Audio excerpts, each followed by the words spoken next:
My wife, while I was lying in a medically induced coma after a brain aneurysm, sent me a single email. Its subject line was "Our final reconciliation," and the body contained only a screenshot of our liquidated investment portfolio, 3D4219 fall due transferred out, followed by the line, "This is my compensation for 20 years wasted on your dusty, dead world." The numbness in my fingers as I read it on the hospital-issued tablet wasn't from the IV drip. It was the feeling of my life being systematically deaccessioned. My only reply, after a full minute of staring, was one word: noted. The next day, I didn't go home. My name is Arthur Finch. I'm 48 years old, and for the last 25 of those, I've been a university archivist. My world isn't dusty or dead. It's a world of order, of provenance, of making sure stories survive. I spent my days preserving the legacies of others. I never imagined I'd have to do it for myself.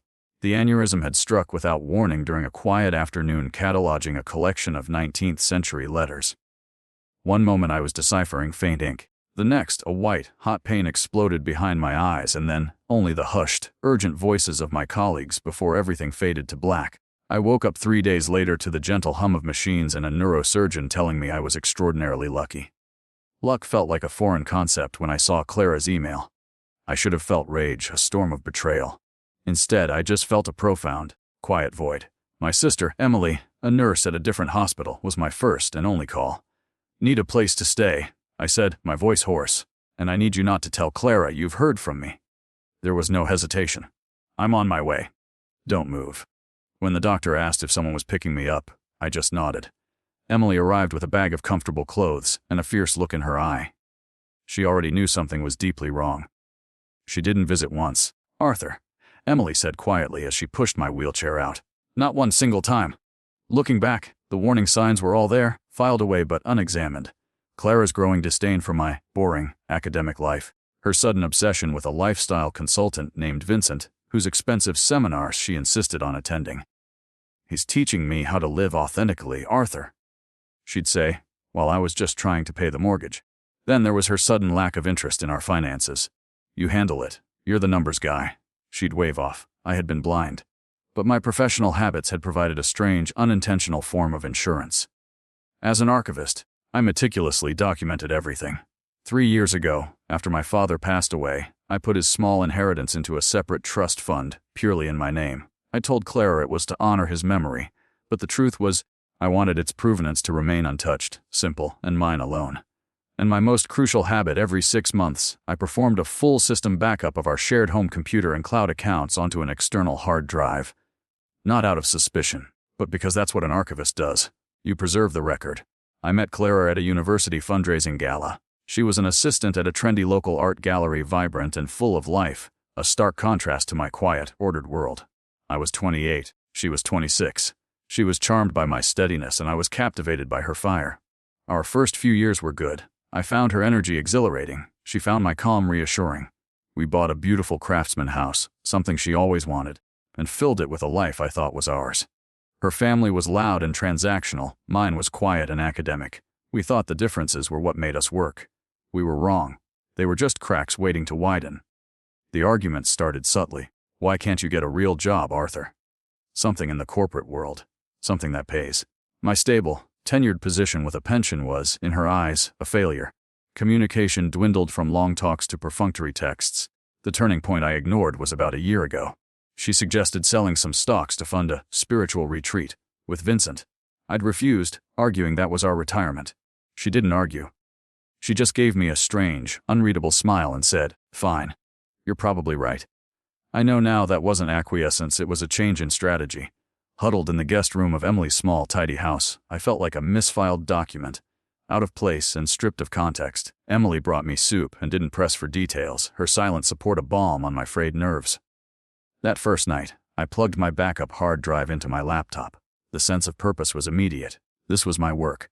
I wasn't just a victim. I was a researcher. I started with our shared calendar, Clara's seminars, in Scottsdale and Miami. I cross-referenced the dates with old credit card statements on the drive. The charges weren't for conference centers. They were for boutique hotels, spa packages for two, and expensive restaurants. I felt a cold burn in my chest. Then I moved to the email archive. In a folder she had labeled drafts, I found unsent messages between her and Vincent. They weren't just planning trips, they were drafting a business plan. A fraudulent, wellness coaching, Enterprise, funded with initial seed capital. That matched the exact amount she'd taken from me. It was all there, planned for months. My aneurysm wasn't the cause of her betrayal. It was merely a convenient opportunity.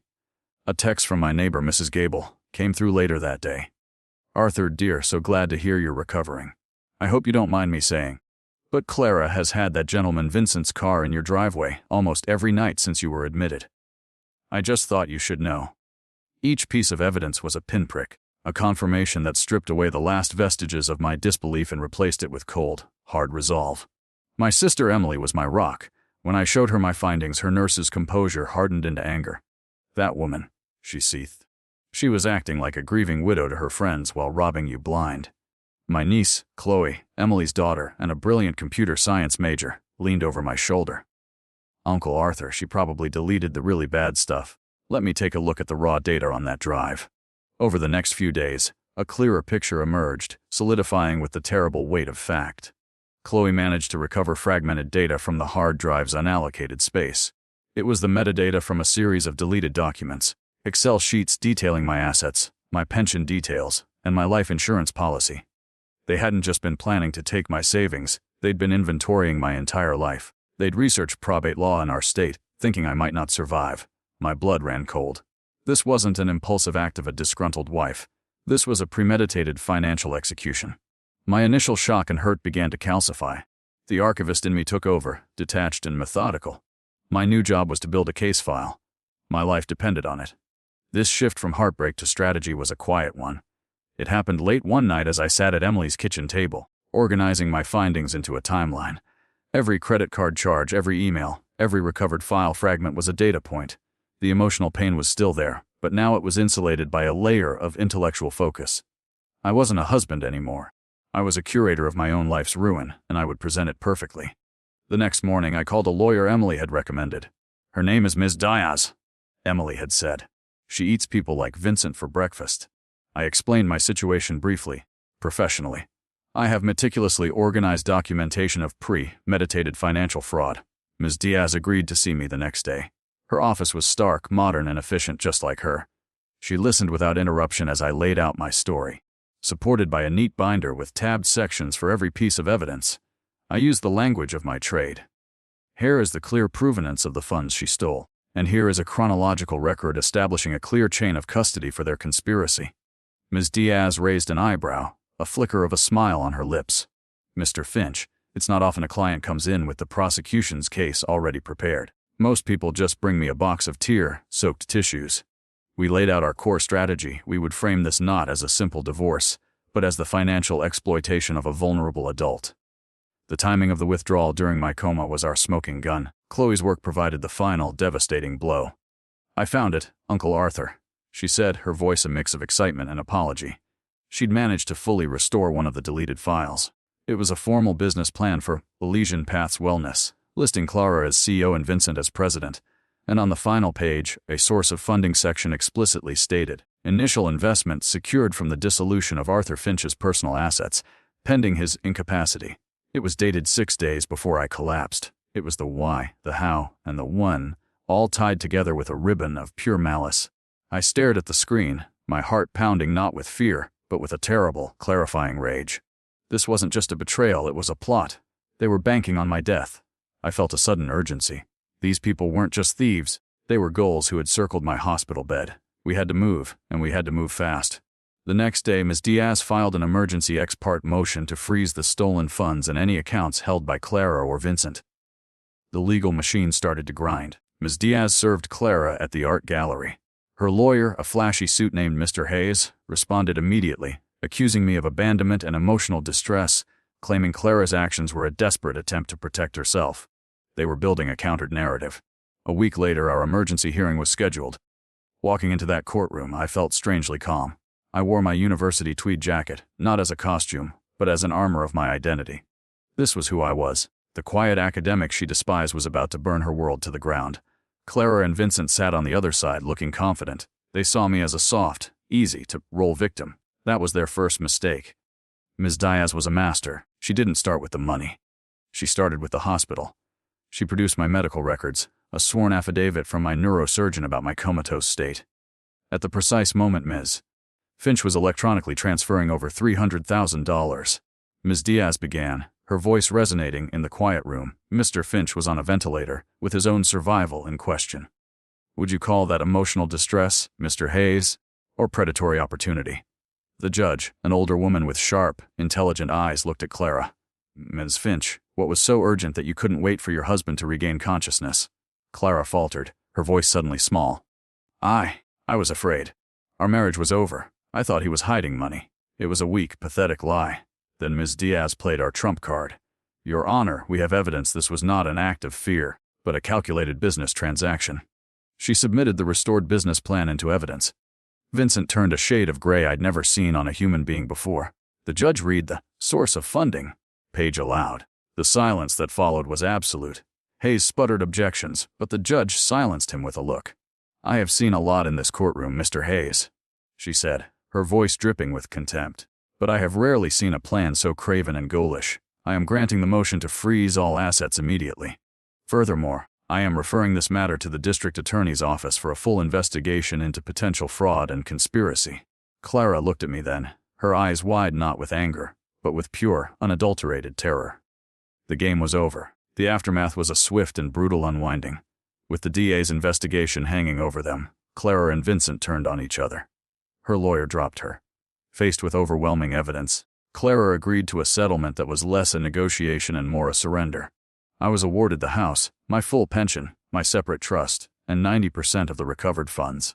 She was left with her car, her personal belongings, and a criminal investigation. I never saw or spoke to her again. All communication was through lawyers. The last I heard, she and Vincent were both facing multiple felony charges. The Craftsman house held too many ghosts. It was her dream, not mine. I sold it within 3 months. I hired a professional crew to pack my books, my father's desk, and my personal files. I told them to throw the rest away. I walked out with what mattered and left 20 years of a lie behind. It was a ruthless deaccessioning, and it felt like breathing for the first time. I bought a small, modern condo in a quiet neighborhood, just a few blocks from Emily and Chloe. The space was clean, bright, and filled only with my history. I returned to my work at the university archive, the quiet rhythm of it more comforting than ever. I found I had new purpose. I'd successfully applied for the long-term disability benefits I had paid into for decades, which provided a financial cushion I'd never anticipated. The combination of that, my inheritance, and the settlement money wasn't just a recovery, it was a new beginning. I used a significant portion of it to create an educational trust for my niece. For your startup, Chloe, I told her over dinner. Cybersecurity, right? You caught thieves who thought they were invisible. You have a gift. Use it. Seeing the shock and then brilliant joy on her face gave me more satisfaction than any financial number ever could. It felt like a worthy investment in a future I believed in. My life is quiet now, but it's not empty. It's peaceful. The trauma of the betrayal nearly broke me, but the process of fighting back remade me. I learned that my quiet, methodical nature wasn't a weakness. It was my greatest strength. My life's work is about finding truth in the record. For the first time, I had to apply that to my own life. I learned that some things, some people, must be deaccessioned. You have to be ruthless in deciding what is worth preserving. You save what is true, and you let the rest burn.